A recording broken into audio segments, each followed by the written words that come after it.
Hello, children. So, today in this class, we are going to continue with the same chapter, that is Expert Detectives. We'll move on to the second part of the chapter, Catching a Crook. Expert Detectives Nishat and Maya Pandit, by appointment to the whole world. This particular line is written by the narrator in large block letters, capital letters. Okay, so let's start. Then I began writing. About half an hour later, I turned towards Seven, who was lying on his tummy, chin cupped in his palms, reading comics. Want to hear what I have written? I asked. He looked up questioningly. I have listed all the facts we know about Mr. Nutt, which might help us to trap him, I said. Want to hear? Seven nodded. So, the narrator was writing something. Okay. The narrator has written the title in the letter, no? The title Catching a Crook. Expert Detectives Nishat and Maya Pandit by appointment to the whole world. Okay. After writing the title, after half an hour later only, she started to write something. Then she turned to Seven. Okay. And Seven was lying on the bed reading a comic book. Okay.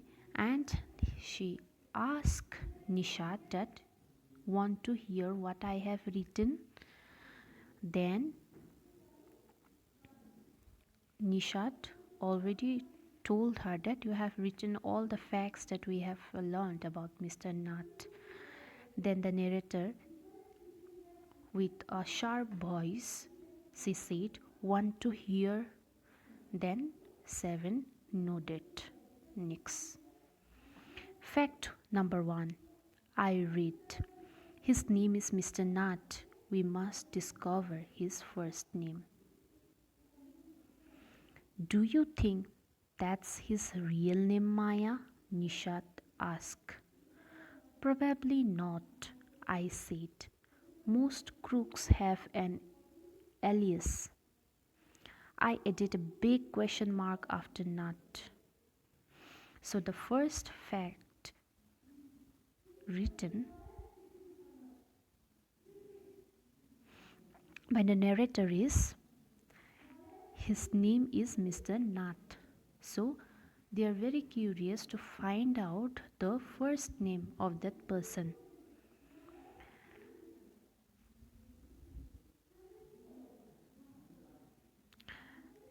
And the narrator also added that criminals usually have a different name. The original name is hidden by them. Okay, they use a different nickname. Okay, so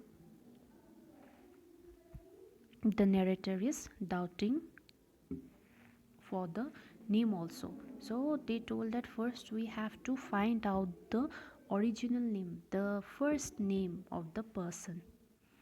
Now, fact number 2, I read on. The tenants at Shankar house say he is mad, strange and unfriendly. Fact number 2 written by the narrator was that the owner of the house, okay, Shankar house, that is near the Mr. Nath, he is in the rent of Shankar's house. So the Shankar, they doubt Mr. Nath as a mad person, as a strange person, and very unfriendly one, very introvert one, we can say. The next, number 3, he does not talk to anyone and is mannerless. Point number 3 written by the narrator was Mr. Nat does not talk to anyone, therefore he is mannerless. But he did talk to us, Maya, and Mamma says he is very polite, Nishat interpreted.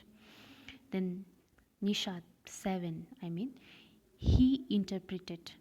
I already told you in the first part, no, that Nishat is like have a very have a sympathy towards Mr. Nat because he has no friend, he is alone, no. Therefore, Nishad defended the narrator and his sister Maya that mother told us that he is very polite, then how can he be mannerless? He only talked to us because he had to, I said, and since he was under Mama's medical treatment, he had to be polite. Then the narrator again told that because of some reason he used to talk with us. He is under treatment. And his treatment is doing by my mom, so he have to talk. But else he will not talk to anyone. He defended again.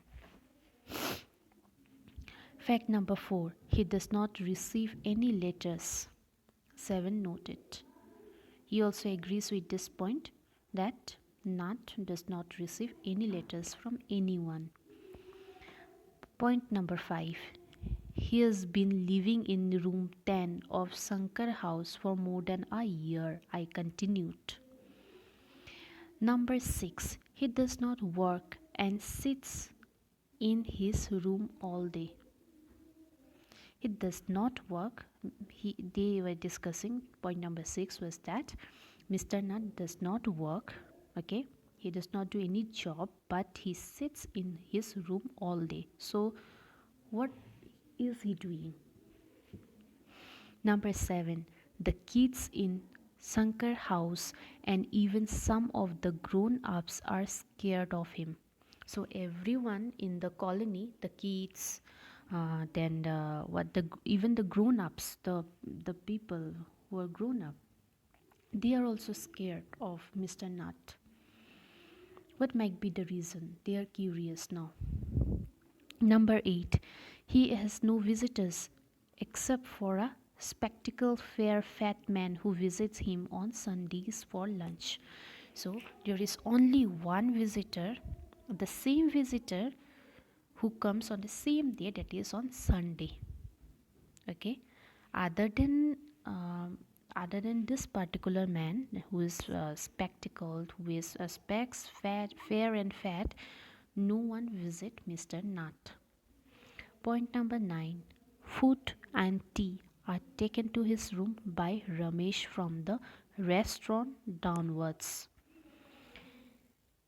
He does not care what he eats, pays his bill immediately, and tips well. That ends my list.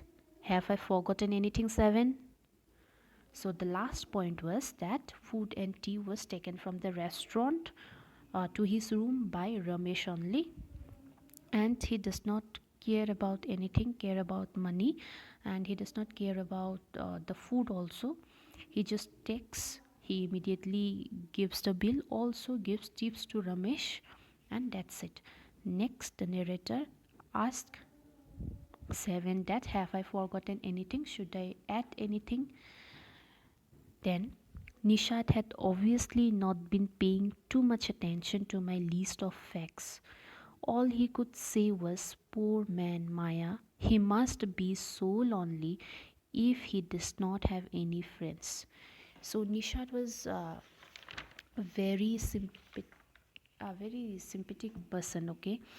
So he does not bother about the list. He was not even listening. He was just thinking that he's a very poor man. He lives alone. He does not have any friend. No, he was feeling bad for Mr. Nat. How can a crook have friends, idiot? I almost shouted. Then the narrator shouted that how can a criminal have friends? At least he has one friend, the one who meets him on Sundays. Then Nishat again defended the narrator that he has one friend and he meets on Sunday regularly. A brilliant thought occurred to me just then. That man must be Mr. Nath's accomplice in crime, I said. Accomplice means a helper. Maybe he keeps all the loot and he comes now and then give part of it to his partner, Mr. Nath, for expenses. That's it. I'm sure I am right. Then an idea struck in narrator's mind. Then he said that that particular man who comes on every Sunday, he must be knowing something and he must be a helper in the crime case. Therefore, he comes on every Sunday, he used to give the bill and then again go back.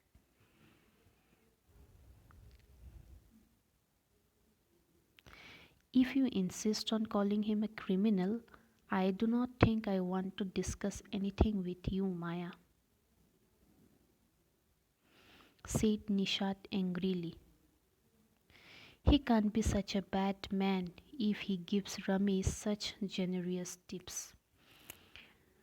Then Nishant again told Maya that he can't be a criminal. He is good because he gives tips to Ramesh. Ramesh probably knows something about his past, so Mr. Nath must be bribing him to keep quiet, I said. Then the narrator said that Mr. Ramesh must be knowing something about him, some secret about him, and therefore to keep him quiet, Ramesh used to pays him every time he gives food. Nishad glared at me with his arms tightly crossed across his chest. I'm beginning to get fed up with him. Fed up with him. How can we make any progress with our investigations if you take that attitude, Seven? I ask. So, if you become so, if you have so sympathy about Mr. Nath, we cannot be succeeded in our investigation, the narrator said to his brother. I'll cooperate only if you give up this idea about him being an escaped crook, said Seven.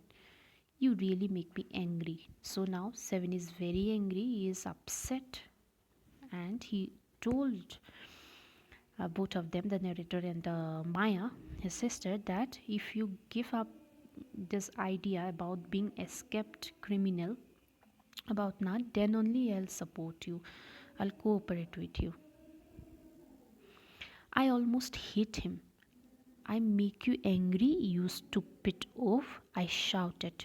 You make me mad. What is the point of all these enquiries if he is not a crook? If you think he is a nobody, what's the idea of bothering about him? Please tell me.